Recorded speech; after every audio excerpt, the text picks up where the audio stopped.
ବାରମ୍ବାର phone check କରିବା ବନ୍ଦ କରନ୍ତୁ। ଆପଣ ଦେଖୁଛନ୍ତି ନା ସେ ଅନଲାଇନ୍ ଅଛନ୍ତି ବୋଲି। ହଁ, କିନ୍ତୁ ସେ ଅନଲାଇନ୍ ଅଛନ୍ତି ଆଉ କାହା ପାଇଁ? ସେ ଫ୍ରି ଅଛନ୍ତି ଆଉ କାହା ପାଇଁ? ଆପଣ ଅପେକ୍ଷା କରୁଛନ୍ତି ନା ତାଙ୍କ ତରଫରୁ ଗୋଟେ ମେସେଜ୍ କି କଲ୍ ଆସୁ ବୋଲି, କିନ୍ତୁ ସେ ଆଉ କାହାକୁ ଅପେକ୍ଷା କରିଛନ୍ତି।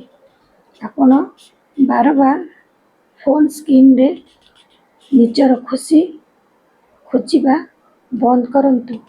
ଆପଣ ସେ ପର୍ଯ୍ୟନ୍ତ ଖୁସି ରହିପାରିବେ ନାହିଁ ଯେ ପର୍ଯ୍ୟନ୍ତ ଆପଣ ନିଜେ ନିଜକୁ ଖୁସି ରଖିନାହାନ୍ତି।